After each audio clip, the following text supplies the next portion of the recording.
Assalamu alaikum and welcome to the Social Discourse. My name is Sakina Datu. Now it's been weeks since the name MAHSA AMINI has been circulating everywhere we look.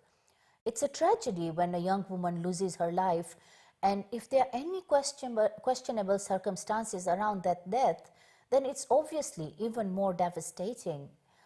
But what really is the truth of what happened to this young woman in Iran? Was she beaten up? Did she have any underlying health conditions? What really happened?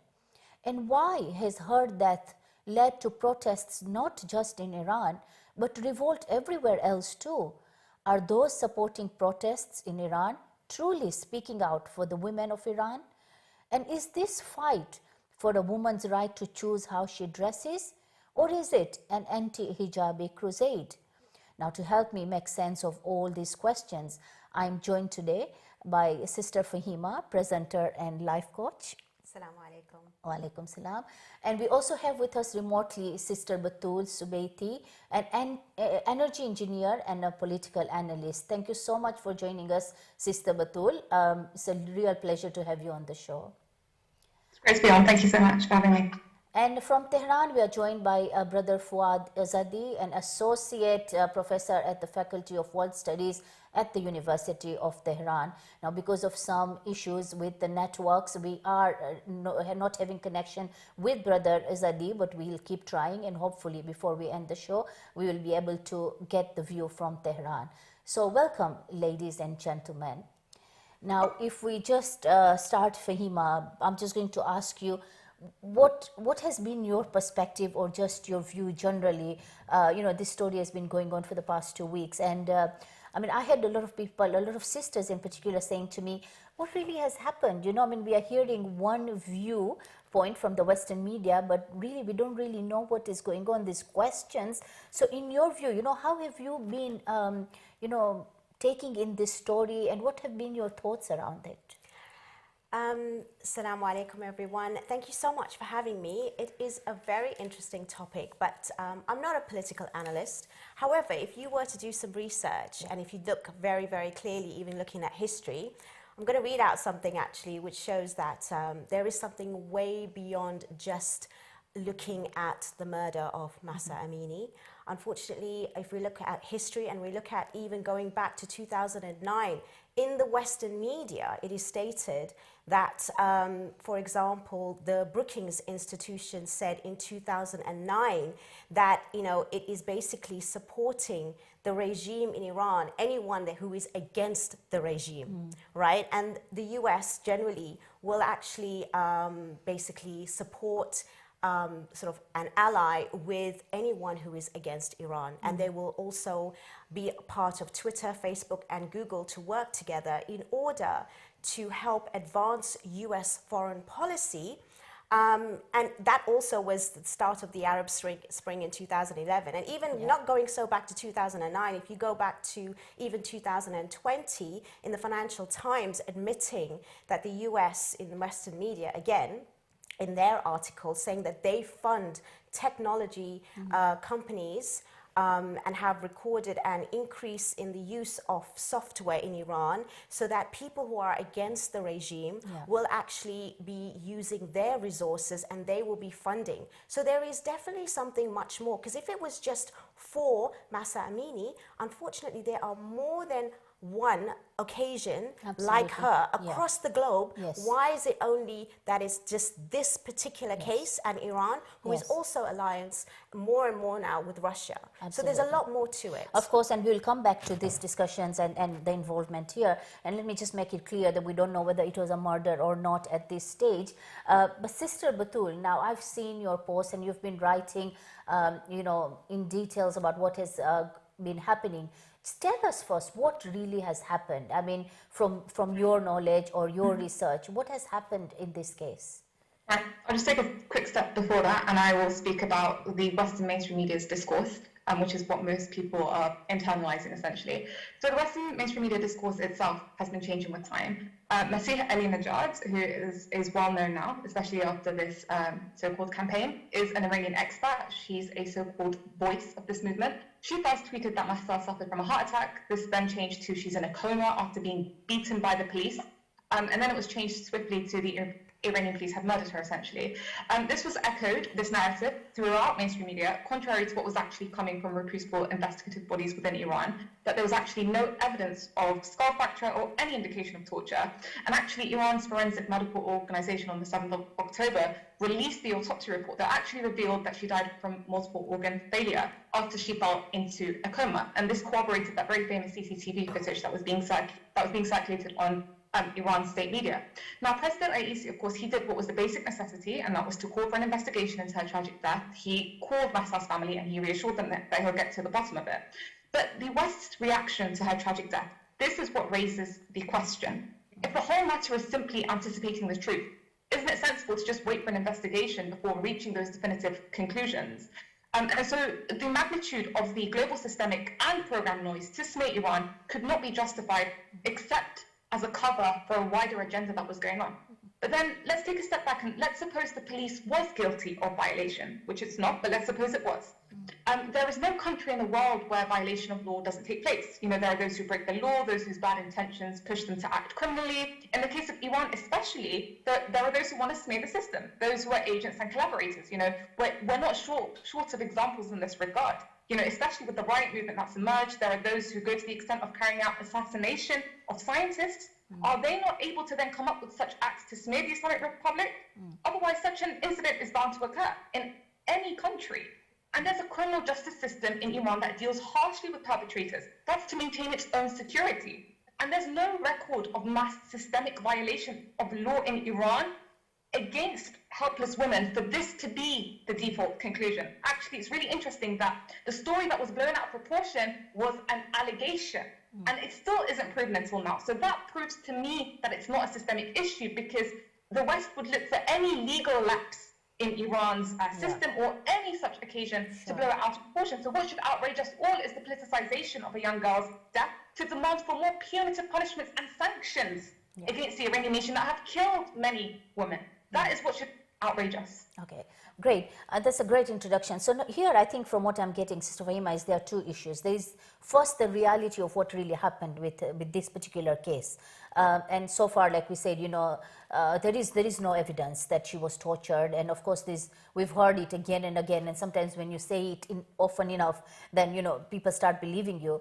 And you see some, I mean, it's commonly accepted now, even within, you know, all the circles that people I speak to. And they're very quickly saying, yeah, but she was tortured. And these are the people who've probably not read things. So it's a common accepted theory that this is what happened.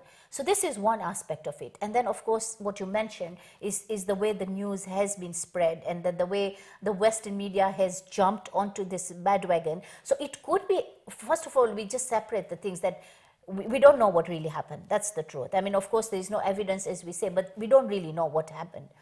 There is a moral police in Iran. We all know that. Yes. So let's talk a little bit about that before we come back to the Western media's perspective. So what is the role of the moral police? I mean, think sitting here in the West, when you talk about the moral police, it straight away sounds like, you know, this horrible people who are out there just to you know, anti-women, who are just coming to tell us what we should and should not wear. And you know, the issue of what women cannot wear, my God, I don't know how many times you're going to be having this discussion, whether it's talking about France and a fight for wearing hijab, or you're talking of countries where, you know, like now Iran, enforcement. So what is the moral police all about?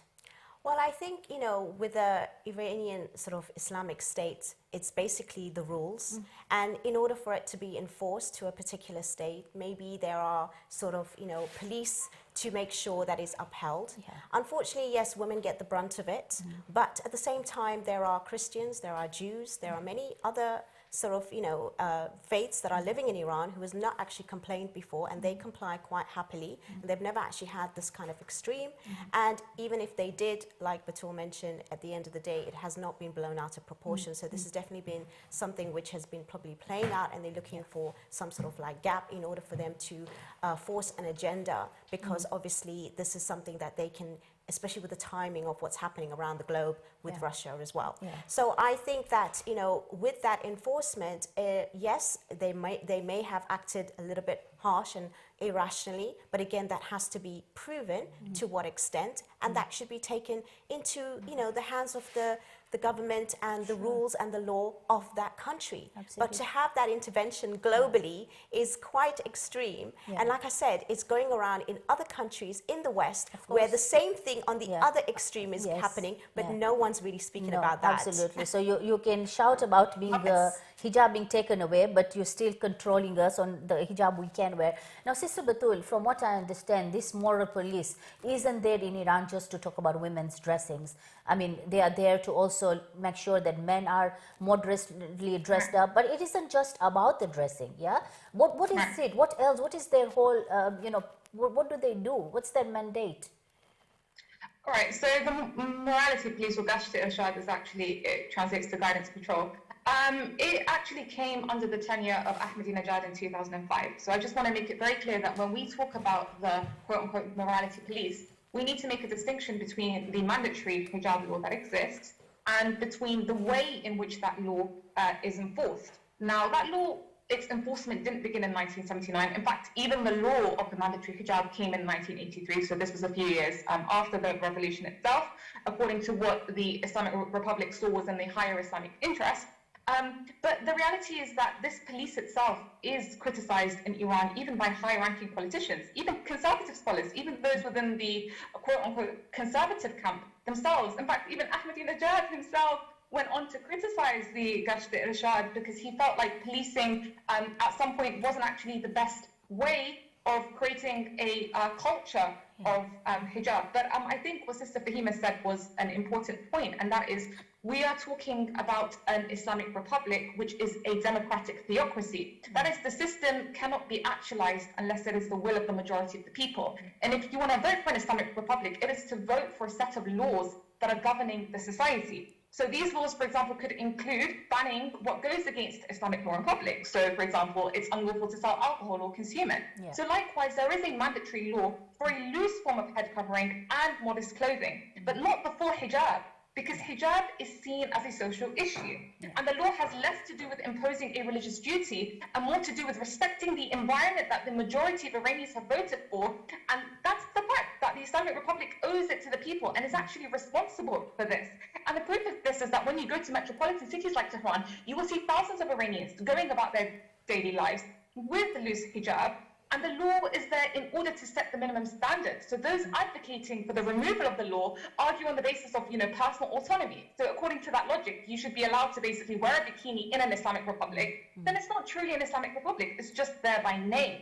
And then I think what is also interesting is the great portion of people who then went into the discussion of comparing Iran to France. This idea both forced banning and forced adhering to clothing is seen as barbaric, forgetting that Iran is an Islamic Republic. It's transparent with its foundation, and that is that freedom is not absolute in the public realm, whereas secularism supposedly purports freedom of the individual when it comes to religious expression. And what is particularly egregious about France is that it is inherently Islamophobic, that it targets specifically Muslim women and no other, group or no other religious group, that's certain. So also the idea that a society lacking in the foundation and practice of hijab, let alone banning it, can't be compared to the moral fabric of a society that is predicated on the hijab. So I think the reality is that this is not a systemic issue. And it's certainly not one of the greatest issues on the Iranian people's agendas. What is on their agenda is economic grievances. That's actually what led to the protests in 2019. And the fact that we don't hear about abuses in this realm, as I mentioned, and the West constantly looks to penetrate those legal lapses and to expose them,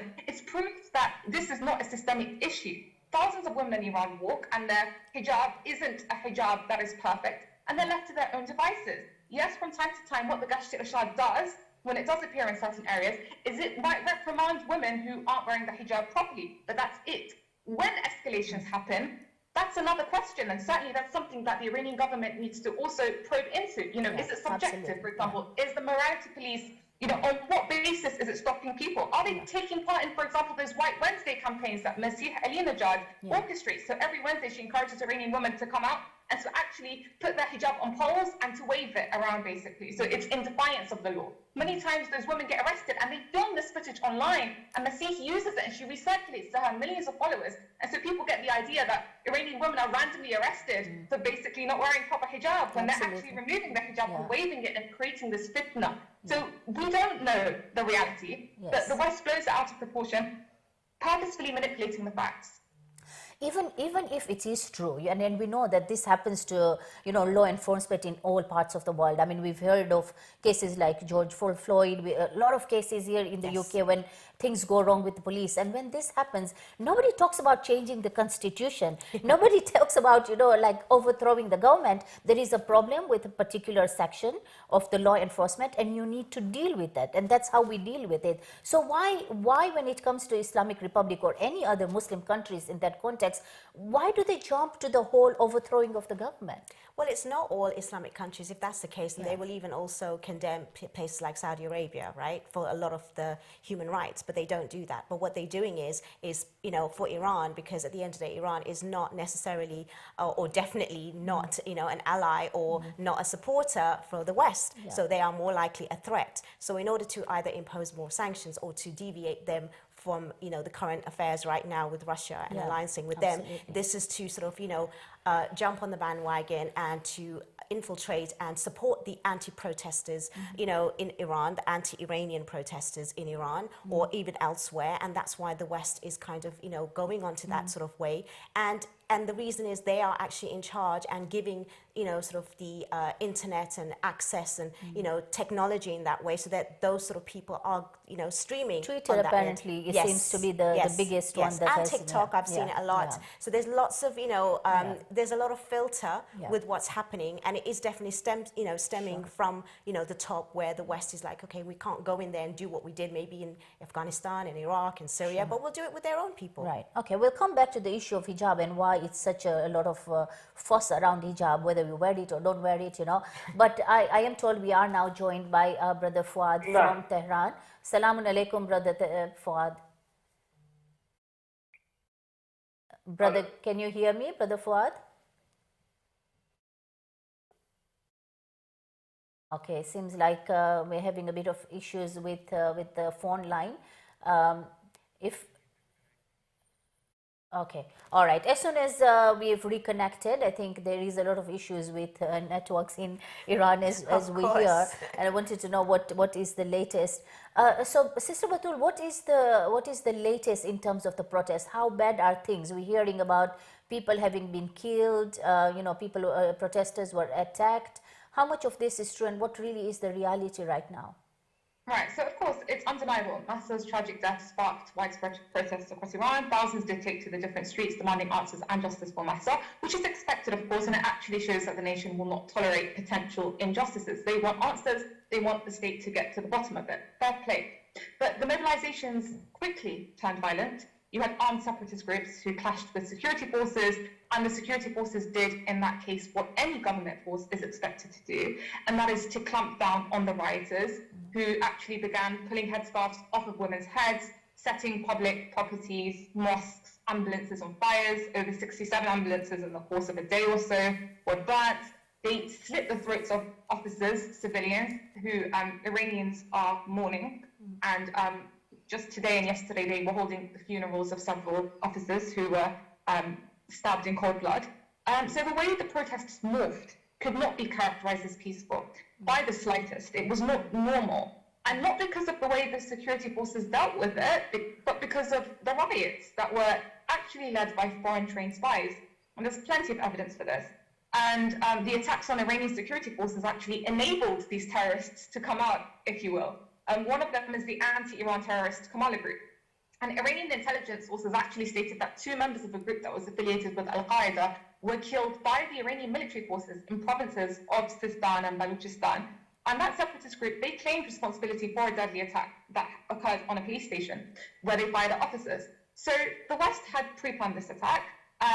Whether they were going to use the title of MAHSA's death or anything else, and they unleashed their undercover collaborator networks, wreaking havoc in order to exert pressure onto Iran. And this shouldn't be surprising to us. The West does this from time to time under different titles. It hijacks Iranian people's demands. It seems to subdue them, despite giving the idea to the world that, oh, they really care about Iranian people. And this protest, by the way, was not as large as the one in 2019. It certainly shouldn't be compared to the scale in 2009. And anyways, these protests have now largely since subsided. We're not hearing about it in the news after 20 days. This is according to Iranians themselves on the ground that I have managed to speak to. So this idea of a so-called Iranian revolution, I saw this tweet online that someone had placed, and it was the idea that 70,000 hashtags were under the title of Iranian Revolution 2022. And this political analyst said, oh, it's interesting that a revolution is happening in Iran that most Iranians are unaware of. I think that characterizes the reality of what's going on. So absolutely, it seems like, there's more noises in this part of the world, in the Western world.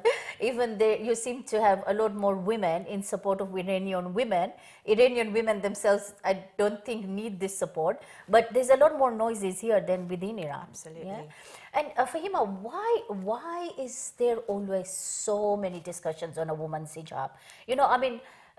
A woman's, there's so many aspects of religion, there are so many things that we do, we don't do, everybody's at different levels of their iman and their, but when it comes to hijab, from whichever angle you look at it, there is an absolute obsession about, how we dress up. Why is that the case? Well, psychologically speaking, looking at it, because it's visual and because it is counted as like a representation, maybe people might feel offended even if they shouldn't, okay? And I will just look at it objectively to sort of say it in those terms. But if you are intellectual and if you are understanding of the faith, then you will realize there are people out there that don't even wake up for Fajr or pray 5 times, and we do not question that, nor do we have supervision over that, nor do we even, think anything of it, right? And that is meant to be more of an obligation than that. But because this is a visual thing, and I think people do feel that, oh, you've got that, sort of right to wear it, you are, sort of like holding the flag of Islam, so put it properly and this, that, and the other. Whether or not you agree with that, I can understand that point to a certain extent. So that's the reason why, in a way, we can be targeted in that way and people can be offended. However, again, if we were to be understanding, because personally, even I feel I don't wear the hijab 100%. 98% of my family do not wear the hijab. We come from a culture that does not, practice it. So we are living in the West with choice, and it's not fair for me to even talk about countries like that, which I've never lived in, and I don't think I would be comfortable, being enforced. If I went on holiday, even in certain places, I'd have to, oblige by it, or even my family members who do not wear it. So, I think, again, if it's done in a particular way, Islamically, where it is a guidance and it's again your choice, because anything is enforced, it's not really for Allah subhanahu wa ta'ala. It's just a human being that you're trying to please. So we've got to go and stream it back down as to where does it come from. And, we need to teach religion differently. And even if it is an Islamic state, again, it should not be where it's a force. It should be an application, which is recommended. And obviously there are, strict rules as to the guidelines where you said, loose hijab, fair enough, to be covered, to be modest. Just like you would go to Dubai and things like that, in certain areas, you would be covered more so than you would in sort of the beach area. So it's like that. But I think, again, we need to understand people do take it very personal, thinking that you're wearing the flag of Islam and you should represent it 100%. And there's a lot of pressure on people wearing the hijab unnecessarily. Brother Fuad, are you able to, can you hear me? He's not here there. Okay. Sister Batul, the same question to you from the other perspective, because the Sister Fahima has given us perspective of people who enforce hijab. But also there is a lot of fear from non-Muslims or the Western world of women who do cover and wear hijab very well. And we know that, for example, Imam Khomeini had said that, the hijab of women is a lot, has a lot more value than even the soldiers, the swords that the soldiers were holding at that time during the wars. Why is this important? And, as we go on, why is there this fixation of the West against the hijab of a woman? The hijab is actually a very, very powerful weapon in the face of global hegemony, because how does global hegemony occur? It occurs when you subdue a population. And the whole point of the hijab is to basically awaken the masses towards productivity. It's to say that the instincts should be absent when the intellects are resonating in the public sphere. That's basically what the hijab is about. Now, I think coming back to the crucial question of it being an Islamic republic, look, the hijab itself isn't per se mandated even in Iran. I wouldn't argue that what you see in Tehran is proper hijab. The point is there is a mandatory law for loose form of head covering. And I mean, that is clear to anyone that's been to Iran, and especially to cities like Tehran. And it's not the full hijab. And that's because the hijab is seen not only as a social issue, but the law itself is not concerned with imposing a religious duty. It's more to do with actually respecting an environment that the majority of the Iranians want. So, for example, a religious Iranian man has the right to walk in the streets and not see a scantily clad woman. I mean, if we're saying by the very virtue of the argument that, you know, it's a woman's body, it's her own autonomy, then we're saying that basically a woman should be allowed to wear a bikini on the streets, for example, in an Islamic republic. I mean, the point is to basically draw the line, is to say, where are you going to draw the line? It's to say, okay, there's a loose form of head covering, right? So that things don't transgress beyond a certain point. And so even the fact that we're talking about the hijab now and we're making this to be an issue of the whole campaign, it's like the reality is that the West doesn't give two dimes about the hijab. It doesn't care, like it doesn't care about the freedom of women, it doesn't care about the hijab, it doesn't care about MAHSA. The point is this is a global systemic campaign to smear Iran. They have a problem with the Islamic Republic of Iran as a whole trajectory. They don't have a problem with the so-called Islamic Republic of Saudi Arabia because it's not actually concerned with implementing the true vision and value of Islam. And that is one of calling for true independence. That is one of calling for a nation to determine its own trajectory outside the bounds of being clutched to hegemons that basically want to rule the world. And if you speak to Iranians, if you speak to the vast majority of Iranians, you will see that these are not their top priorities, and actually the majority support the Islamic Republic. Why? Because they've seen what it's provided. They've seen the literacy rates in Iran that have gone from 40% to over 95%. They've seen the growth in the scientific field, where Iran went from being 52, right, that was the highest that it reached on the global world ranking scale, to 16. And it's actually the fastest when it comes to scientific growth.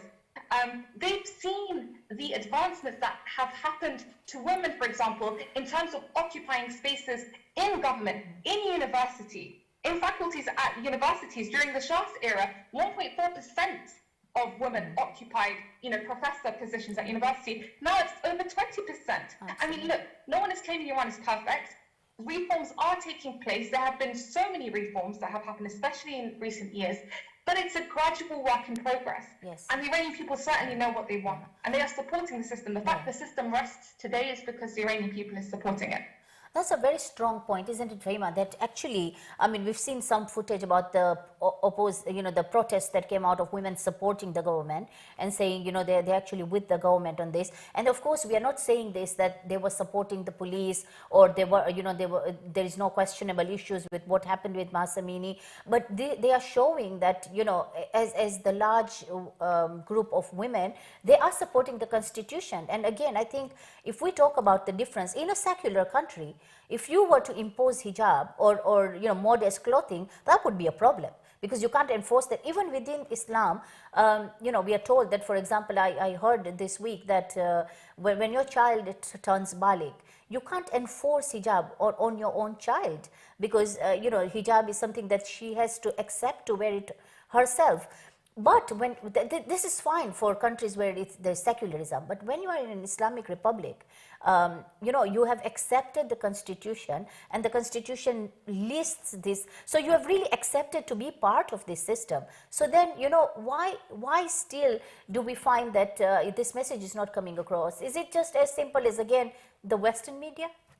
It's the Western media, yes, but it's also the West trying to enforce their ways onto another country, which they've done for history across the globe for many, many years, for centuries, right? And now they're trying to be clever to do it in a particular way where its own people that may have a minority who do not support, and then they're funding that in order for it to be something where it's going to cause problems to whether, you know, increase in sanctions or again divert from whatever else is happening in the world. So, you know, this is what it is. It is not like how Sister Batul said, just about, you know, MAHSA AMINI. This has just been something that has been boiling, looking for an opportunity so that they can impose their ways and give an excuse like they did in various historical events that has happened in the last century and decade even, with regards to going into other countries and putting forward the rules that they would not have, you know, for themselves, but they do it for other people. So it's literally, it's not a conspiracy theory, it's very clear. You can see the evidence, you can see so many things, and if you're smart enough,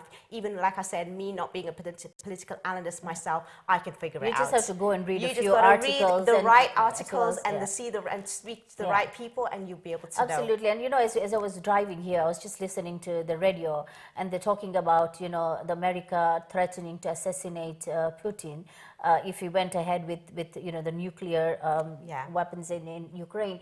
And that's just like what struck me is the ease with which it's openly talked about assassinating another country's president, and this, you know, there's no cloud here, there's no secrecy, there's nothing hiding here. It's all out there in the open. It's supposedly like the West is the right and it's the way forward, and everyone that has to abide because that is the way forward. They don't really see it from another perspective, nor do they respect it from another perspective, and they don't even respect their own rules. Absolutely. Now, Sister Batul, you know, it's very easy for us to dismiss after having this discussion and thinking, you know, this is not really, it's a small little, you know, storm in a teacup, and then it's being blown out of proportion. But how critical is what is happening at this time? I mean, do you think that it's just going to die down? Are the protests getting serious? Where is this going? Right. So these protests, as I mentioned before, they certainly can't be compared to, for example, the 2009 Green Movement. They can't even be compared to the 2019 protests, where people were actually marching not over any social issue, but it was more over economic grievances. The US knows that these protest movements at this stage cannot cause regime change. So it's not like the United States is even relying on such a limited movement, such as riot, to cause that scale of change. I know we well-intentionally say that, for example, you know, the West wants regime change, but the West is also, like, it's fixated on the ground of reality. It wishes for that, but it just knows it's not a reality because Iran has reached a point of strength where there's no going back. Also, thanks to the sanctions that have backfired. But the Iranian government also by now has experience in dealing with these kinds of opposition movements that in reality, one could argue, actually strengthen the system, because you have the host population that comes out, they renew their support, their lack of desire for external influence. Remember, the Iranian population are a very smart and informed population. I just gave the example of the literacy rate that went from less than 40% to over 90%. You know, so they are aware that there is Western influence. They are aware that the West wishes to turn Iran into another Syria, into another Libya. But such movements also, like these protest movements, another thing that they do is that they crucially reveal the undercover collaborator networks that the West relies on in Iran during tension phases. But that may also become a source of burden if the US relation with Iran shifts to one of reducing tensions. And now, if we look in the political realm, we'll see that America is actually on the trajectory of compromise with Iran. This isn't out of goodwill. This isn't because it's trying to be the benevolent one in the equation, but it's from the realization of the power balance on the ground. The nuclear power negotiations with the US and Iran are on a stumble block. Why? It's because Iran is not in a hurry to get it signed. Iran wants to get the maximum out of those negotiations. And so the West feels like to wreak havoc internally, in a way, is to pressure Iran. In a way, it's to hasten the conclusion. In a way, it's to even get Iran to make some kind of compromises. But it's certainly not regime change. And also, since these protest movements won't cause real change and are unlikely to even lead to compromise, it may be that the West is actually looking to get rid of some of their network of collaborators that have become saturated in the country, as the US is going towards a phase of coexistence with Iran, since that is the only way that the US can actually obtain their interests in the region moving forward. And yeah, I would describe that as the reality concluding. So the riots have been done, and you probably won't hear about this. Yeah, and this is in a long time. Yeah, this is another problem, Sister Fahima, that, you know, there aren't enough people or networks talking about issues like this? Because as we know, you know, there's a lot of bottlenecks. Even with the freedoms that everyone has, they still, it's not always very easy to be out there, to put yourself in a position to start talking about these things, you know.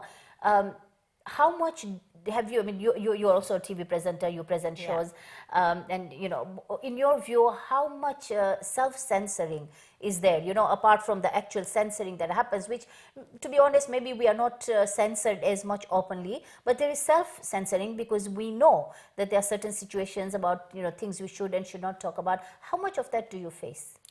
I personally, you know, like I said, I don't really talk much about politics, but even within that, working with different channels, there are definitely different policies, there's different rules as to what can and cannot be said because of, you know, the Ofcom and, you know, whatever the standards are, whatever. Even generally, you know that if someone has spoken out on mentioning certain country names and saying and, you know, politicizing certain things and standing up for certain rights, then, you know, there is a knock-on effect as to how they have been censored, they have been cancelled. So it's not happening as a rule, but it's definitely happening more and more, and people are afraid to speak more because it's taken away their livelihood, and it's happening in the West now more and more. So there is definitely, you know, something that we need to be careful of to a certain extent, because at the same time, you know, if you want to make a difference, we have to be smarter.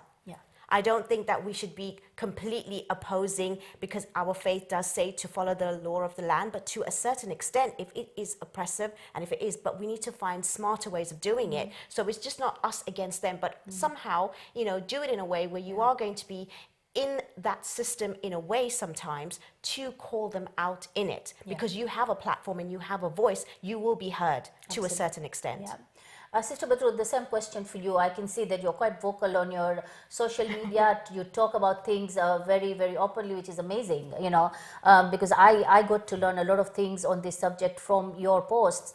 Do you find that there is anything that limits you in terms of what you can and cannot say? Right. What I would say is I try to keep emotions on the side, and I try to be very, very objective with my approach. I also try to stay very informed when it comes to the law. So, for example, within the law, you know, you might agree with the concept of, for example, armed struggle and armed resistance. You say it's the right of a liberated people, but, you know, certain organizations are prescribed, for example. And if you do openly show support for those organizations, you can potentially even end up in jail. So I think, like Sister Fahima said, you have to be careful with how you convey the message. But I believe ultimately it is wajib for us, so that is, it's mandatory, religiously speaking, for us to convey the message. For us to be politically aware and active is a religious responsibility. Because if we're staying away from the realm of politics, if we're shying away from the injustices that are happening on the ground of reality, then really we're saying that our religion has nothing to say about the oppression of another people or the oppression of a whole nation. I regard Iran as a very, very oppressed nation today in terms of how the West have been basically fighting it for the past 40 years, from an armed struggle during the Iran-Iraq war to the 40 years of economic sanctions, to the disinformation wars and campaigns and the smearing, to the embargoes, etc. So I consider it a religious responsibility to actually stand up for the Iranian people who are being alienated, who are being oppressed en masse on a global scale. This is a global systemic hegemonic campaign. So what I would say is, of course, our arguments have to be grounded in facts. And when you know that the reality is on your side, you are sharing facts, there's nothing to be afraid of. I mean, worst comes to worst, suppose you were to be targeted, because that is the reality. The moment that you become effective in speaking the word of truth, you may face targeting. And one should anticipate that. I mean, every single one of our imams were assassinated, right? Assassinated and martyred. Why were they martyred? They were martyred because they spoke the word of truth, because they acted the word of truth, because the oppressors had a problem with them. They were an agitation for the oppressors. So if we follow them, they are meant to be our role models. So we also need to speak up. I'm not saying put yourself in a place of danger, but I am saying be smart about how you do it, but ultimately convey the message. And I think apart from that, you know, like the whole point of doing this show was was to get the real information and to have the analysis from different perspectives. Because I think, you know, a lot of times, especially us as women, you know, because these questions come up, and our children are asking these questions because they are being asked in schools. And if you don't really understand the politics, or you're not avidly reading, you really don't know where you stand. And it's so important that, you know, we have a very clear understanding of things that are happening. Now, Sister Fahima, one of the things that Mr. Batul mentioned was about the, you know, how women have progressed in Iran. And I think that is something that a lot of us, people who visit Iran, go for ziyarah, often see this very, very clearly. And generally, even within the Iranian communities that live around in the West, and, you know, we associate with them, you see that Iranian women are very, very strong. In fact, you know, yeah, I mean, we have a joke, you know, within our groups, and we say when you're finding a spouse, the best spouse is usually the Iranian man, because, you know, Iranian women always have an upper hand on the Iranian men. So Iranian women are not, you know, are not these oppressed women, you know, who the world Western feminists have to come and support through these means. How do we ensure that this message gets across the world more? Can we? You know, it takes, you know, one individual at a time. And again, you know, voices like, you know, myself, you and Sister Batul is very powerful. I think the fact that we are vocal, we are speaking, and regardless of even knowing politics, and I've made myself, you know, consciously aware of what's happening to actually follow, because it is part of faith to understand, you know, what's going on. You can't be blinded by, you know, making choices and decisions by voting or not voting. You have to understand it. So that's part of faith to actually know it and to be smart. Like, I'm just educating myself more and more so that I can actually be part of, you know, a conversation amongst intellects, so that I can also have my way, so that I actually understand the law, I understand what's happening around me, and I may not be as in depth because that's not my niche, but at the same time I am aware. And I think most people need to stop closing their eyes and also following the usual narrative. Do your own research, because it is out there. I just only did a bit of research, a few hours, and I found things out that I would not have normally done. So it's definitely possible. Now, Sister Batul, you know, this is the problem that we're talking about here is also happening in Iran, unfortunately, at the moment. So there isn't that much of a freedom right now to speak also, I mean, in regard to the protests that are going on in this whole case. We know that the internet has been brought down, and the phone lines, you know, have been compromised. Unfortunately, one reason why Brother Fuad cannot join us. So there is a crackdown by the government also, and some people have been arrested for speaking out. So this freedom we're talking about here, there's also a problem of it in Iran. Why is the government acting like, you know, they are guilty if, you know, what we are saying is all true? Why have they taken this stance? Right. Actually, the limitation of the internet is something that has to do with basically weakening the ability of the rioters to coordinate and to cause more violence and disobedience, basically civil disobedience of the worst order. That's a very kind way, a mild way to put it. So the very fact, I think, that the United States, that Elon Musk is coming and is proposing Starlink, you know, on top of all those economic sanctions, all of a sudden you care about the Iranians' ability to basically use the internet. So I think the fact that the West is hell-bent on granting Iranians internet, and they are the arch enemies of the Iranians. They are the reason that many Iranians have been starved, have been killed, gassed by chemical weapons. Many of them are the reason that they don't have access to medicine, for example, and are dying as a result of basic necessities and treatment. That should explain something. Now, in terms of who is being arrested, again, I need to stress there is a disinformation campaign when it comes to Iran. For example, let me just take one example. There's a female called Nika Shakarmani, if I'm not mistaken. The West covered her case extensively. It got very famous, claiming she was killed by the state security forces. And it also begs the question of why would the state security forces kill an innocent civilian who is protesting? Because that's not in the interest of their security to do that. But the forensic medical examinations actually showed that there were absolutely no traces of bullets that were observed in her corpse, and the forensic reports didn't show any signs of torture. And actually, the British-funded BBC Persia also provided contradictory statements from her family members, some saying that they were not allowed to, see her body. That's what her auntie said, apparently. This is according to these outlets. And her mother said no, she saw her body just fine. So this is my point. I mean, how much can you trust from actually what comes from social media, especially when there's a crackdown on the internet, which basically means that you're not being able to hear Iranian voices on the ground, but you're being able to hear the projections of that from a Western perspective. Yeah. I mean, obviously, I don't want us to portray the fact that, Iranian government is perfect and everything is wonderful. I mean, there are bound to be issues that are also not correct in the way this is being tackled. And of course, for example, the investigation is ongoing, and like everywhere else, we don't know when the report's going to come out. And these are issues. I mean, you can't say 100% that things are all working right, but we're just trying to, I guess, find the balance, isn't it, of, Absolutely. I think there's definitely room for reform and for definitely to make things a lot better. But that's like that in every country. And in those countries, it's a lot more because they have got, the sanctions, they have got, the political unrest generally. So it's not going to perform as great as we are in the West. But even in the West, when we have everything in a developing world, look at the state of the country anyway. So we're not really setting a perfect example ourselves either.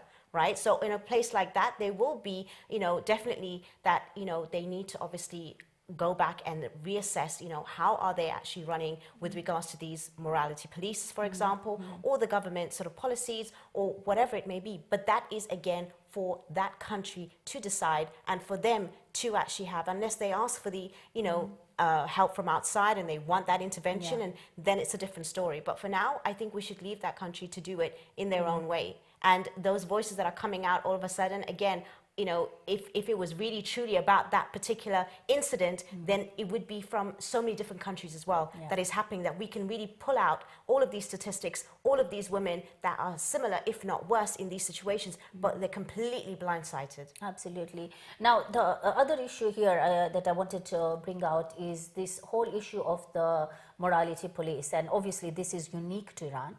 I don't think we've seen, maybe Saudi Arabia has got a certain aspect of that. But I just wanted to look at, the context of that and how, is this a good practice and maybe something that other Muslim countries can look into and adopt? Because I heard one analysis from Pakistan, which I found quite interesting, talking about how women in Iran feel really free to walk about because of this, whereas safety. Whereas in places like Pakistan, when women are going to universities and stuff, and there's always gangs of men around, and you're not as comfortable, whatever you're wearing, you're not very comfortable. So what's your view on it? Of course, the other side of it is, like we said, as women, we don't like enforcement. We don't want people to tell us what to wear. We need information, we need knowledge, we need to know what the prophets and imams and why they told us to do whatever, and it's our own initiative to do what we want to do. So which side do you lean on, Fahima? I think there is a balance. I think definitely it is nice to have, if you looked at those sort of polices, like how you would have, people over here in the force to be on the streets more, which does give security, which does alleviate. There's a lot that's going on in the East with regards to, safety of women, and if, people that do find themselves safe because of that, then that's absolutely brilliant. But at the same time, they need to obviously not take advantage of that authority as well. So, that has to be taken very seriously. That has to be investigated. People on top and the leaders need to obviously come down on that, because it's a big representation, because it could be definitely used for good, and it could definitely really solve and resolve a lot of the issues that we don't even have here in the that we have here in the West. Whereas in those sort of countries, you can move a lot more freer, and not wondering that whether or not you're dressed in a particular way, because you are going to be conforming to the basic sort of covering, which is the rules that are in most sort of Muslim countries, and then be safe about it as well, without being aggressive, and without being sort of like enforcing it to the extent where you are told exactly how you should be doing it, but just reminded and guided. Now, Sister Batul, of course, here also in the UK, we have seen issues of women's safety. In fact, if you look at the law enforcement, the Sarah Everard case, it was actually the law enforcement officer who was involved in this whole issue. So, whereas we are addressing this morality police, enforcing hijab and apparently having killed a woman, how do we maybe, you know, bring up this discussion, especially within our own societies, in our own communities, with our younger, you know, sisters and university students, because there is a lot of opposition even within our own communities these days to hijab. Unfortunately, a lot of Western feminism is creeping into our communities. How do you show this picture that, look, here we're not as free as we think. Law enforcement officers should be protecting you. Instead, you know, they can be, and it's not everyone, but they can be perpetrators, and yet, you know, we're pointing fingers at morality police in Iran. Right. So I think just right before that, though, I want to stress on the point that absolutely no one is saying that the Iranian system of governance is perfect. I guess the point is we can't take mainstream media as our yardstick. We can't take that as the source of where we receive our information. So, for example, with the whole MAHSA AMINI case, as soon as it came out and BBC Persia had put it up, I saw many people were screenshotting it saying, oh my God, look at what the Iranian quote-unquote regime is responsible for. I would say that the majority of Iranian concerns are actually with wanting the Islamic Republic to reflect more of the Islamic constitution, because the Islam is not inherently oppressive. Islamic governance isn't oppressive. So let me just give a very, very quick example. But many of the protests in 2019, the demands or the reforms that the people want have to do with the fact that in Rouhani's government, he will be someone that would be very much remembered for the neoliberalist doctrine of austerity. You know, for example, under him, social welfare services were cut significantly. There was a lot of focus on the international and domestic private investment.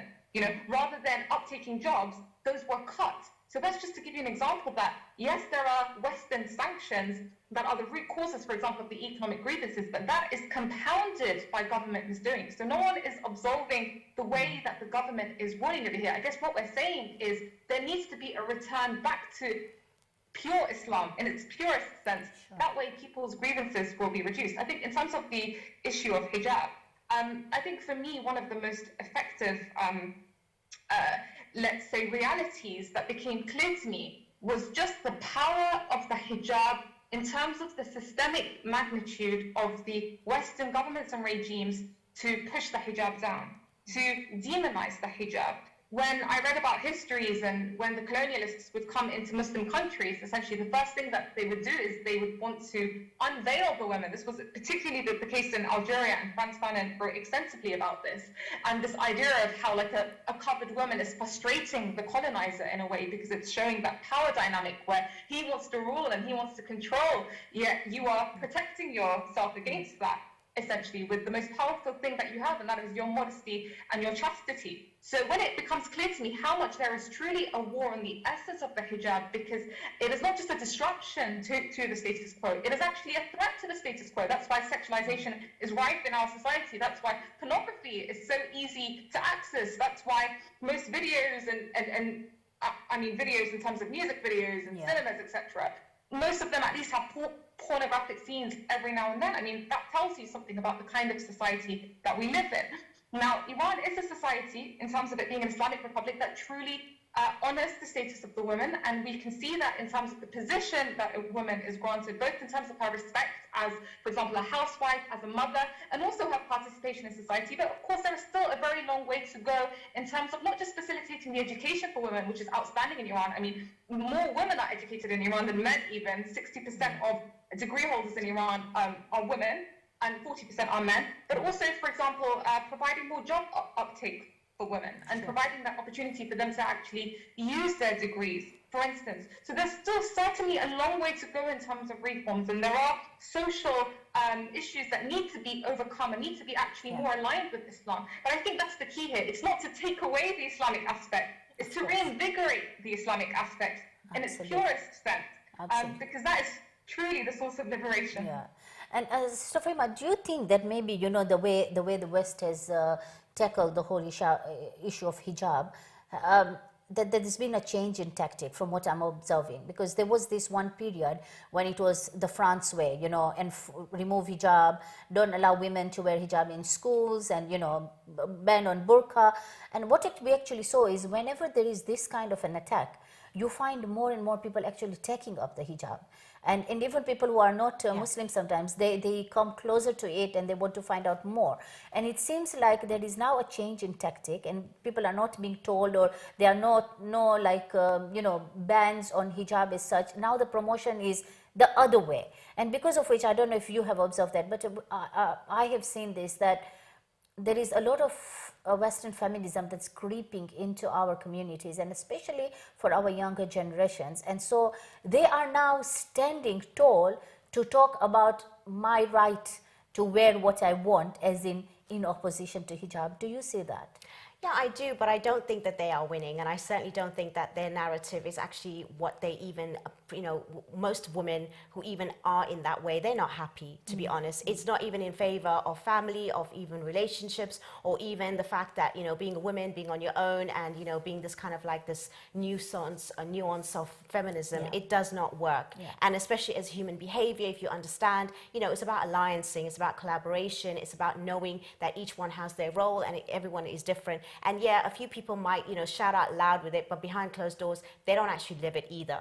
Okay, absolutely. That's just there because it's something that is, it's basically the trend now to speak in that way and to be in that way. But honestly speaking, because I deal with a lot of people, outside even the community, and it does not work. So you can scream as loud as you want about those kind of rhetoric, but it is not the way in which this life is working. Most women, they would love to be in a family home. They would love to be having and taking on their roles. And this feminist idea is only because they're put in that situation, so they're going to be speaking about it to say, okay, we're here now and we're going to make it like as if it's something fashionable, but actually, it's actually quite sad.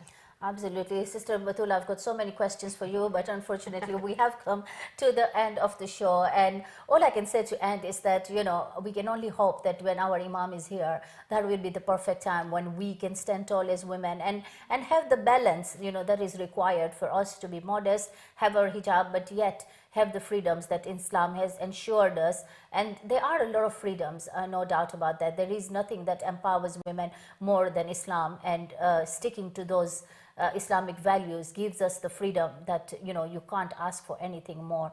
Thank you so much to my guests for being with us. Thank you so much, Sister Fahima. Always a pleasure having you. And thank you, Sister Batul. It was really nice speaking to you. Inshallah, hope to have you again on my show. Thank you so much for having me. Thank you. And thank you all of you for watching and staying with the Social Discourse. Inshallah, join me again next week for another episode of the show. Khuda Hafiz.